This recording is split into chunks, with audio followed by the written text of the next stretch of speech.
శిక్ష గత 13 రోజులుగా మేము సమగ్ర శిక్ష కుటుంబంలో ఉన్న సభ్యులందరం ఇక్కడ చేస్తున్నాము. ఇంతవరకు ప్రభుత్వం నుంచి ఏమాత్రం కూడా స్పందన లేదు సార్. గత 25 సంవత్సరాల నుంచి 30 సంవత్సరాల నుంచి మేము ఈ సంస్థలో పనిచేస్తున్నాము. మాకు ఎలాంటి అలవెన్సెస్ లేవు, కనీసం పే స్కేల్ కూడా లేదు. మాకు రెగ్యులరైజ్ చేస్తారన్న మాట మీరు వచ్చి సంవత్సరం గడిచిపోతుంది సార్. ఇంతవరకు కూడా మీరు ఇచ్చిన హామీని నిలబెట్టుకోలేదు. మీరు మాట ఇచ్చి తప్పే ప్రభుత్వం కాదని ఇంకా మేము నమ్ముతున్నాము. మీరు ఇస్తారన్న నమ్మకం మా పైన ఉంది.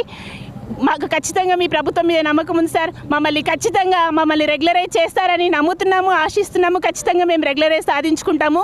మీరు తక్షణమే స్పందించి గత 13 రోజులుగా మేము ఇక్కడ చేస్తున్నాం సార్. ఎలాంటి చెల్లం లేదు సార్. మేము ఈ భారత ప్రభుత్వంలో మేము కూడా ఒక పౌరులం, సభ్యులం కాదా సార్? కాస్త మమ్మల్ని కనికరించి మా పైన దయ చూపండి.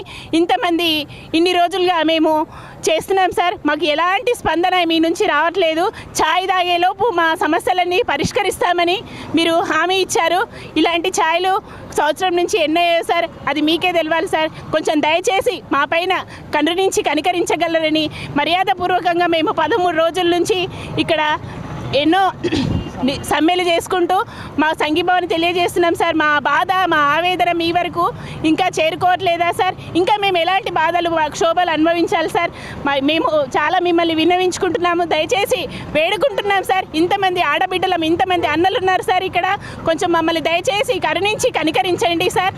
మాకు మీ గవర్నమెంట్ మీద చాలా చాలా చాలా నమ్మకం ఉంది సార్.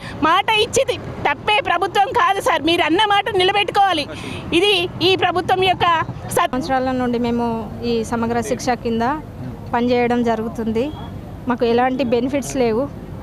మాకు ఉద్యోగ భద్రత లేదు, ఎక్స్గ్రేషియా లేదు. మాకు ఎలాంటి ఉద్యోగ భద్రత లేకుండా ఉంది. 14 సంవత్సరాల నుండి కనీస వేతనం లేకుండా మేము పనిచేస్తున్నాం ఇందులో. గత ప్రభుత్వం కూడా మమ్మల్ని ఆదుకోలేదు. ఈ ప్రభుత్వం అయినా కనీసం మా బాధను మీరు అర్థం చేసుకొని మమ్మల్ని రెగ్యులరైజ్ చేయాలని మేము కోరుకుంటున్నాము. మేము ఈ నిరవధిక సమ్మె 12వ రోజుకు చేరుకున్నది. అయినా ప్రభుత్వం ఎలాంటి స్పందన లేదు.